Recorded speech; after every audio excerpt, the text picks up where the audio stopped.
जय हिंद साथियों। आज हम आप लोगों के लिए लेकर आए हैं बिहार पुलिस का 16वां प्रैक्टिस सेट। ठीक है, इससे पहले हम लोग प्रैक्टिस सेट 15 देख चुके थे। ठीक है, आज हम लोग 16वां नंबर प्रैक्टिस सेट को देखेंगे।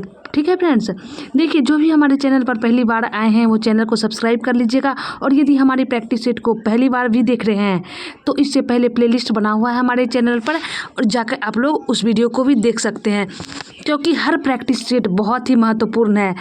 यदि आप मेरे द्वारा प्रोवाइड किए हुए प्रैक्टिस सेट को पढ़ते हैं तो आपको एग्ज़ाम में रिजल्ट को लेकर बिल्कुल भी सोचने की ज़रूरत नहीं होगी।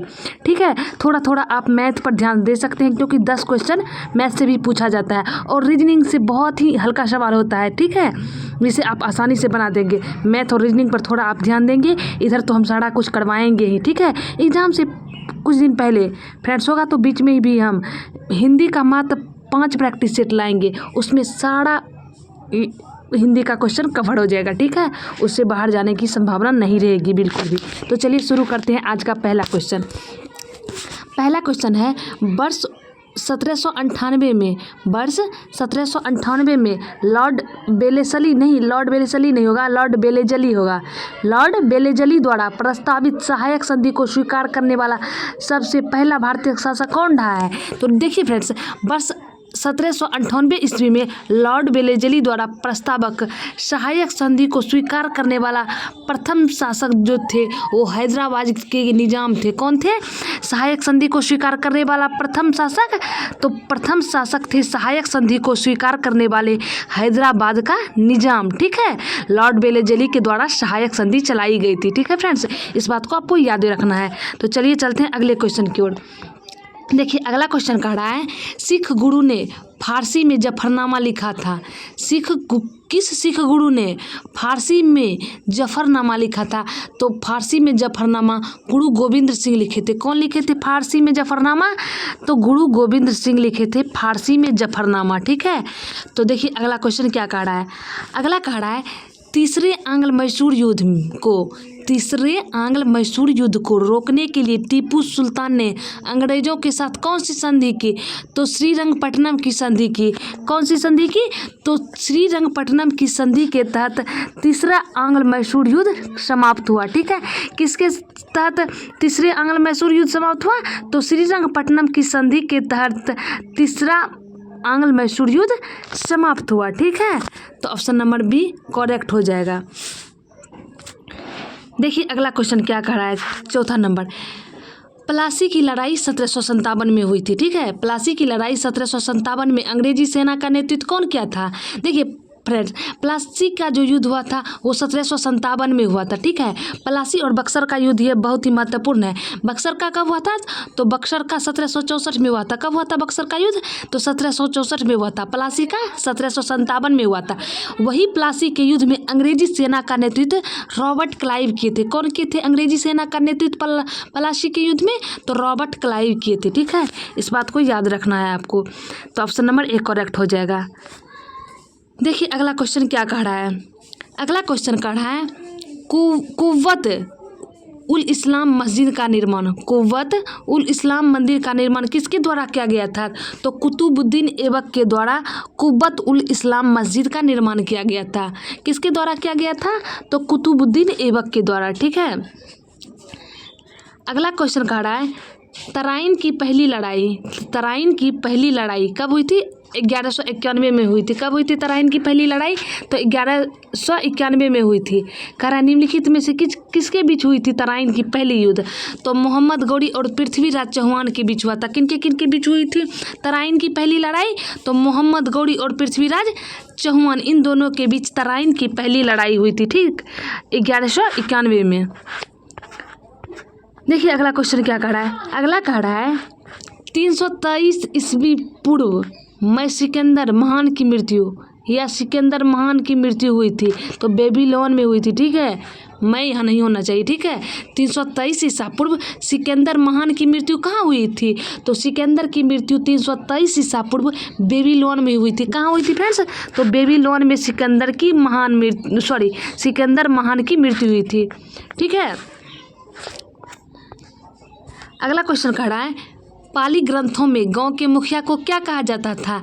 तो पाली ग्रंथों में गांव के मुखिया को भोजक ग्राम भोजक कहा जाता था। क्या कहा जाता था पाली ग्रंथों में गांव के मुखिया को? तो भोजक ग्राम भोजक कहा जाता था पाली ग्रंथों में गांव के मुखिया को। ठीक है, भोजक ग्राम भोजक। देखिए अगला क्वेश्चन क्या कह रहा है फ्रेंड्स। अगला कह रहा है कृष्ण भक्ति का प्रथम और प्रधान ग्रंथ क्या है? तो देखिए कृष्ण भक्ति का प्रथम और प्रधान ग्रंथ है श्रीमद् भागवत गीता। कौन सा है कृष्ण भक्ति का प्रथम और प्रधान ग्रंथ? तो श्रीमद् भागवत गीता है। ठीक है फ्रेंड्स। देखिए अगला क्वेश्चन क्या कह रहा है। अगला कह रहा है सूर्य का प्रकाश धरती तक पहुंचने में कितने मिनट लगता है? तो सूर्य का जो प्रकाश है उसे पृथ्वी तक पहुंचने में 8 मिनट 3 सेकंड का समय लगता है। कितना समय लगता है सूर्य के प्रकाश को पृथ्वी तक पहुंचने में? तो सूर्य के प्रकाश को धरातल तक पहुंचने में फ्रेंड्स 8 मिनट 3 सेकंड का समय लगता है। कितने मिनट कितने सेकंड का? तो 8 मिनट 3 सेकंड का। ठीक है। देखिए अगला क्या कह रहा है। अगला क्वेश्चन कह रहा है सूर्य पृथ्वी के अपनी कक्षा में लगभग कितने गति से चक्कर लगाता है? जो पृथ्वी है सूर्य के अपनी कक्षा में लगभग 1 डिग्री प्रतिनिधि के तौर पर चक्कर लगाते हैं। ठीक है, सूर्य अपनी पृथ्वी के कक्षा में लगभग कितने गति से चक्कर लगाते हैं? तो 1 डिग्री प्रतिनिधि के तौर पर चक्कर लगाते हैं। ठीक है friends, option number C correct हो जाएगा। देखिए अगला क्या कह रहा है। अगला कह रहा है निम्नलिखित में कौन सा सौरमंडल का भाग नहीं है? तो सौरमंडल का भाग नहीं है क्षुद्र ग्रह, धूमकेतु और ग्रह, ये तीनों जो है ना ये सौरमंडल का भाग है। क्षुद्र ग्रह, धूमकेतु और ग्रह ये तीनों सौरमंडल का भाग है। बट निहारिका जो है, निहारिका ये सौरमंडल का भाग नहीं है। याद रखना है निहारिका सौरमंडल का भाग नहीं है। तो ऑप्शन नंबर डी करेक्ट हो जाएगा। देखिए अगला क्या कह रहा है। अगला कह रहा है निम्नलिखित में से किस राज्य से होकर कर्क रेखा नहीं गुजरती है? किस राज्य से होकर कर्क रेखा नहीं गुजरती है? गुजरात, राजस्थान, पश्चिम बंगाल, इन तीनों राज्यों से होकर कर्क रेखा गुजरती है। गुजरात, राजस्थान और पंजाब। गुजरात, राजस्थान, पश्चिम बंगाल। गुजरात, राजस्थान और पश्चिम बंगाल, इन तीनों राज्यों से होकर कर्क रेखा गुजरती है। लेकिन उड़ीसा राज्य से कर्क रेखा होकर नहीं गुजरती है। किन राज्यों से नहीं गुजरती है कर्क रेखा? तो उड़ीसा राज्य से नहीं गुजरती है। ठीक है, चलिए चलते हैं अगले क्वेश्चन की ओर। अगला क्वेश्चन कह रहा है निम्नलिखित में से किस देश के साथ भारत की अंतर्राष्ट्रीय सीमा नहीं लगता है? तो देखिए श्रीलंका देश के साथ भारत का अंतर्राष्ट्रीय सीमा नहीं लगता है। किस देश के साथ भारत का अंतर्राष्ट्रीय सीमा नहीं लगता है? तो श्रीलंका देश के साथ भारत का अंतर्राष्ट्रीय सीमा नहीं लगता है। पाकिस्तान के साथ लगता है, बांग्लादेश के साथ लगता है, भूटान के भी साथ लगता है, लेकिन श्रीलंका के साथ भारत की अंतर्राष्ट्रीय सीमा नहीं लगता है। ठीक है, पाकिस्तान, बांग्लादेश, भूटान, इन तीनों को याद रखना है कि इन तीनों देशों के साथ भारत की अंतर्राष्ट्रीय सीमा लगता है, लेकिन श्रीलंका के साथ नहीं लगता है। ठीक है, देखिए अगला क्वेश्चन क्या कह रहा है। अगला कह रहा है लक्षद्वीप समूह के द्वीपों की उत्पत्ति। लक्षद्वीप समूह के द्वीपों की उत्पत्ति निम्नलिखित में से किस प्रकार हुई है? तो प्रवाल उत्पत्ति से हुआ है। किस विधि से हुआ है? तो प्रवाल उत्पत्ति से लक्षद्वीप समूह के द्वीपों की उत्पत्ति हुई है। ठीक है, प्रवाल उत्पत्ति से लक्षद्वीप समूह के द्वीपों की उत्पत्ति हुई है। देखिए अगला क्वेश्चन क्या कर रहा है। अगला क्वेश्चन कह रहा है भारतीय सरकार की नई स्टैंड ऑफ इंडिया योजना। भारत सरकार की नई स्टैंड ऑफ इंडिया योजना के लाभार्थी कौन है? तो SC, ST और सभी वर्ग के महिलाओं को इसके तहत सुविधा मिला है। ठीक है, इस योजना का लाभ मिला है। ठीक है, SC, ST और महिलाएं, इन तीनों को लाभ मिला है। तो इस प्रकार ऑप्शन नंबर डी करेक्ट हो जाएगा। उपयुक्त सभी कि भारत सरकार की एक नई योजना, नई स्टैंड ऑफ इंडिया योजना के नाम से है, जिससे लाभ SC, ST और महिलाएं, इन तीनों को लाभ मिला है। ठीक है, देखिए अगला क्वेश्चन क्या कह रहा है। अगला कह रहा है विकास के मानवीय पक्ष पर सबसे पहले ध्यान केंद्रित किसने किया था? तो विकास के मानवीय पक्ष पर सबसे पहले ध्यान केंद्रित संयुक्त राष्ट्र विकास कार्यक्रम किए थे। किनका ध्यान था सबसे पहले? मानवीय पक्ष पर सबसे पहले ध्यान किनका केंद्रित हुआ था? तो संयुक्त राष्ट्र विकास कार्यक्रम का था। ठीक है, किसका था? संयुक्त राष्ट्र विकास कार्यक्रम का। देखिए अगला क्या कह रहा है। अगला कह रहा है भारत में मील निर्मित कपड़ों का सर्वाधिक उत्पादन। भारत में मील निर्मित कपड़ों का सर्वाधिक उत्पादन कौन सा राज्य करता है? तो भारत में जो मिल निर्मित कपड़ों का सर्वाधिक जो उत्पादित करता है वो गुजरात राज्य करता है। कौन करता है? तो गुजरात राज्य करता है सर्वाधिक कपड़ों का उत्पादन, ठीक है, गुजरात राज्य। चलिए चलते हैं नेक्स्ट क्वेश्चन की ओर। देखिए अगला क्वेश्चन क्या कह रहा है। अगला कह रहा है भारत को किस रूप में परिभाषित किया जा सकता है? भारत को किस रूप में परिभाषित किया जा सकता है? तो भारत को देखिए फ्रेंड्स, ये बिहार दरोगा का पूछा हुआ प्रश्न है, ठीक है। भारत को किस रूप में परिभाषित किया जा सकता है, ये बिहार एसआई का पूछा हुआ प्रश्न है। भारत को एक श्रम अधिक वाली अर्थव्यवस्था के रूप में परिभाषित किया जा सकता है। किसके रूप में परिभाषित किया जा सकता है? तो एक श्रम अधिक वाली अर्थव्यवस्था के रूप में, ठीक है। तो ऑप्शन नंबर बी करेक्ट हो जाएगा, एक श्रम अधिक वाली अर्थव्यवस्था के रूप में, ठीक है। देखिए अगला क्वेश्चन क्या कह रहा है। अगला कैसे कह रहा है डेसिबल को किसके प्रयोग में लाया जाता है? तो डेसिबल को है वो तो वातावरण में जो ध्वनि है उसे मापने के लिए डेसिबल का प्रयोग किया जाता है, ठीक है। ध्वनि को डेसिबल से मापा जाता है, इस प्रकार कह सकते हैं। तो ऑप्शन नंबर सी करेक्ट हो जाएगा। देखिए अगला कह रहा है पदार्थ के संवेग और वेग के अनुपात, पदार्थ के संवेग और वेग के अनुपात से कौन सी भौतिक राशि प्राप्त की जाती है? तो पदार्थ के वेग और संवेग के अनुपात से द्रव्यमान को ज्ञात किया जाता है। किसे किया जाता है ज्ञात? तो मास को, द्रव्यमान को ज्ञात किया जाता है, ठीक है। अगला क्वेश्चन कह रहा है यदि किसी वस्तु का वेग दोगुना कर दिया जाए तो क्या होगा? यदि किसी वस्तु का वेग दोगुना कर दिया जाए तो उसका संवेग तो दोगुना होगा ही, लेकिन उसकी जो गतिज ऊर्जा होगी वो चौगुनी हो जाएगी, ठीक है। क्या होगा? यदि किसी वस्तु का वेग यदि दोगुना करते हैं तो उसका संवेग दोगुना होगा, लेकिन उसकी गतिज ऊर्जा चौगुनी हो जाएगी, ठीक है। तो ऑप्शन नंबर सी करेक्ट होगा, ए एवं बी दोनों, ठीक है। देखिए अगला क्वेश्चन क्या कह रहा है। अगला कह रहा है निम्नलिखित में से रासायनिक यौगिक कौन सा है? तो रासायनिक यौगिक अमोनिया है। कौन है? रासायनिक यौगिक अमोनिया, NH, इसका फार्मूला क्या होता है? तो NH3।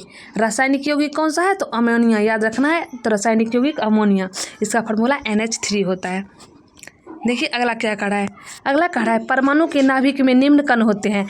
परमाणु के नाभिक में प्रोटॉन और न्यूट्रॉन होते हैं। कौन से कण होते हैं परमाणु के नाभिक में?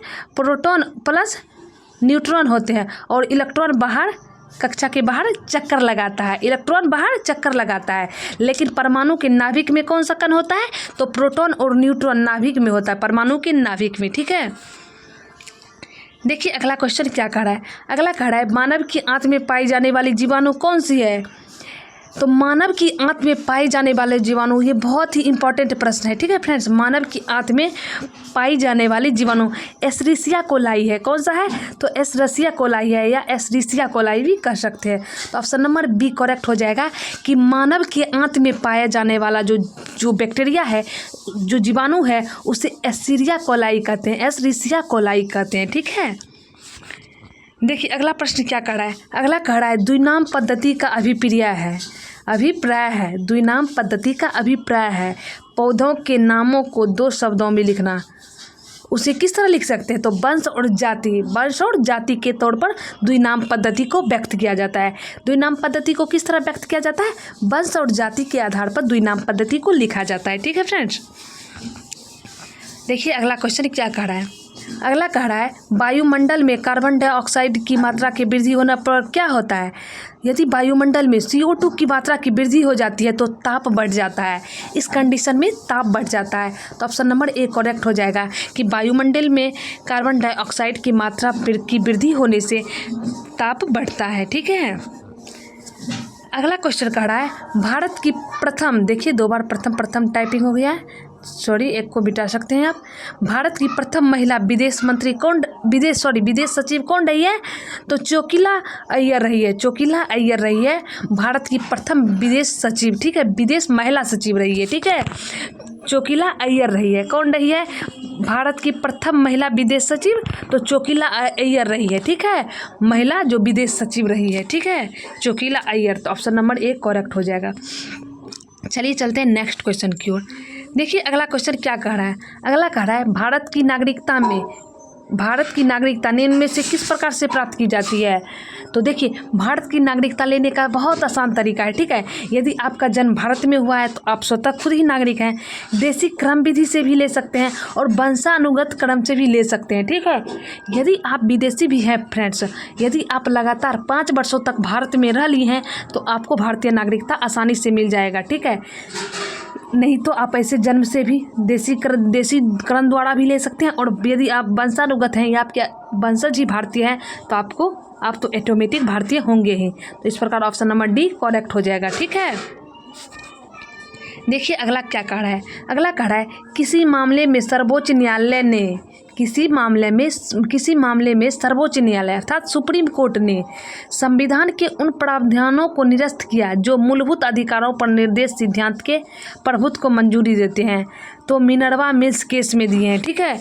मिनर्वा मिल्स केस में जो है सर्वोच्च न्यायालय ने संविधान के उस प्रावधानों को निरस्त किया जो मूलभूत अधिकारों पर निर्देशक सिद्धांत के प्रभुत्व को मंजूरी करते थे, ठीक है। वो किस केस में? तो मिनर्वा मिल्स केस में, ठीक है फ्रेंड्स।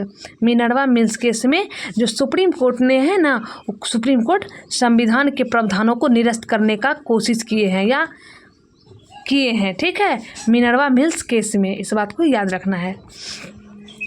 अगला कह रहा है मौलिक अधिकारों में संशोधन करने के लिए कौन सक्षम होता है? तो मौलिक अधिकार, देखिए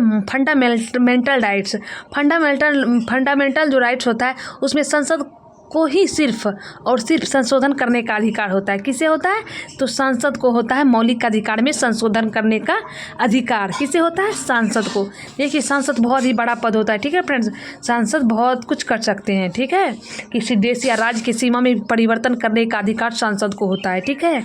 तो इस प्रकार ऑप्शन नंबर डी करेक्ट हो जाएगा। देखिए अगला कह रहा है किसकी अनुशंसा पर भारतीय संविधान में मौलिक कर्तव्य को जोड़ा गया है? तो किसकी सिफारिश पर भारतीय संविधान में, इस प्रकार कह सकते हैं, किसकी सिफारिश पर भारतीय संविधान में मौलिक कर्तव्य को जोड़ा गया है? स्वर्ण सिंह समिति की रिपोर्ट पर या स्वर्ण सिंह के सिफारिश पर कहिए, ठीक है। स्वर्ण सिंह समिति की रिपोर्ट या स्वर्ण सिंह समिति के सिफारिश पर भारतीय संविधान में मौलिक कर्तव्य को जोड़ा गया है, ठीक है। तो ऑप्शन नंबर बी करेक्ट हो जाएगा। देखिए अगला क्वेश्चन, अगला कह रहा है निम्न में से ब्रिटिश संविधान की किस विशेषता को भारतीय संविधान में शामिल किया गया है?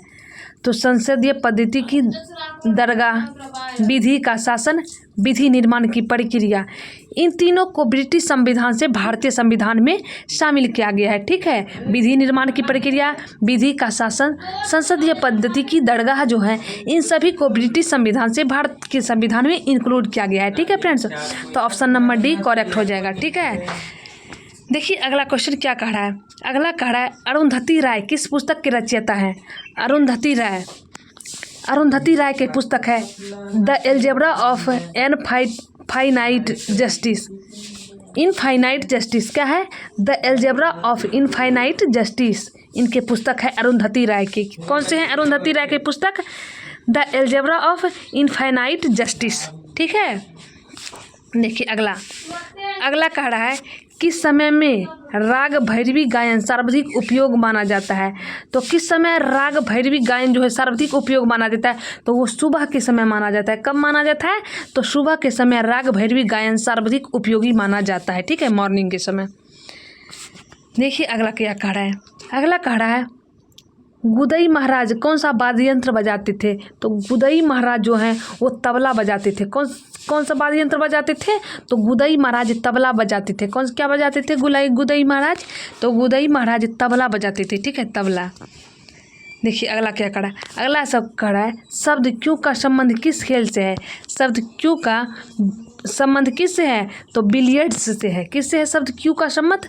तो बिलियर्ड्स से है। बिलियर्ड्स से संबंध है क्यू शब्द का, ठीक है, बिलियर्ड्स से क्यू शब्द का संबंध। देखिए अगला क्या कह रहा है। अगला कह रहा है गीत सेठी का खेल किस खेल से संबंध है? गीत सेठी किस खेल से संबंधित है? तो ये भी बिलियर्ड्स से ही संबंधित है। बिलियर्ड्स से संबंधित है गीत सेठी, ठीक है, बिलियर्ड्स से संबंधित है। अगला देखिए अगला क्या कह रहा है। अगला कह रहा है वर्ड डॉक्यूमेंट वीडियो या वर्ड डॉक्यूमेंट्स वीडियो या MP3 किस प्रकार का है?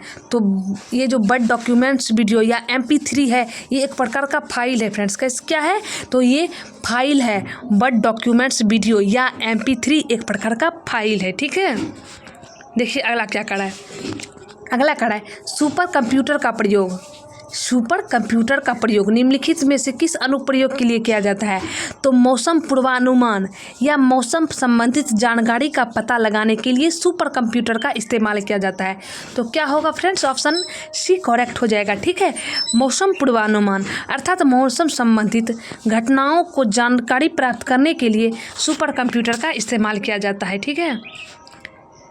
देखिए अगला क्वेश्चन का है कौन सी समिति आपराधिक राजनीतिज्ञ राजनीतिज्ञ और नौकरशाही संबंध पर स्थापित की गई है? तो बोहरा समिति जो है फ्रेंड्स वो आपराधिक राजनीतिज्ञ और नौकरशाही संबंध पर स्थापित की गई है। कौन सी स्थापित की गई है? तो बोहरा समिति स्थापित की गई है आपराधिक राजनीतिक और नौकरशाही संबंध पर, ठीक है। बोहरा समिति स्थापित की गई है। ऑप्शन नंबर ए करेक्ट होगा। देखिए अगला क्या करा है। अगला करा है डिफेंस सर्विसेज स्टाफ कॉलेज कहाँ है? तो डिफेंस सर्विसेज स्टाफ जो कॉलेज है वो बेलिंगटन में अवस्थित है। कहाँ अवस्थित है? तो डिफेंस सर्विसेज स्टाफ कॉलेज कहाँ अवस्थित है? तो बेलिंगटन में अवस्थित है, ठीक है। अगला देखिए 43 नंबर का क्वेश्चन करा है सोनपुर मेला को क्या कहते हैं? तो हरिहर क्षेत्र मेला भी कहते हैं। हरिहर क्षेत्र का भी मेला कहते हैं सोनपुर का मेला, ठीक है। सोनपुर का मेला जो है वो पशु के लिए प्रसिद्ध है, ठीक है। पशु मेला के नाम से भी जाना जाता है सोनपुर के मेला, ठीक है। सोनपुर मेला को क्या भी कहा जाता है? तो हरिहर क्षेत्र का मेला भी कहा जाता है। देखिए अगला 44 नंबर का क्वेश्चन कह रहा है सेंड्रोकोटस से चंद्रगुप्त मौर्य की पहचान किसने की थी? तो सेंड्रोकोटस से चंद्रगुप्त मौर्य की पहचान विलियम जोन्स किए थे। कौन किए थे? सेंड्रोकोटस से चंद्रगुप्त मौर्य की पहचान तो विलियम जोन्स किए थे, ठीक है फ्रेंड्स। देखिए अगला कह रहा है सारिपुत्र किस धर्म के अनुयायी थे? सारिपुत्र जो है वो बौद्ध धर्म के अनुयायी थे। किस धर्म के अनुयायी माने गए थे सारिपुत्र? वो बौद्ध धर्म के अनुयायी थे सारिपुत्र, ठीक है। अगला कह रहा है वीर कुंवर सिंह विश्वविद्यालय की स्थापना कब हुई थी? तो वीर कुंवर सिंह विश्वविद्यालय की स्थापना वर्ष 1992 में हुई थी। कब हुई थी वीर कुंवर सिंह विश्वविद्यालय की स्थापना? तो वीर कुंवर सिंह विश्वविद्यालय की स्थापना वर्ष 1992 में हुई थी, ठीक है। देखिए अगला कह रहा है निम्नलिखित में से किससे पुनर्जागरीकरण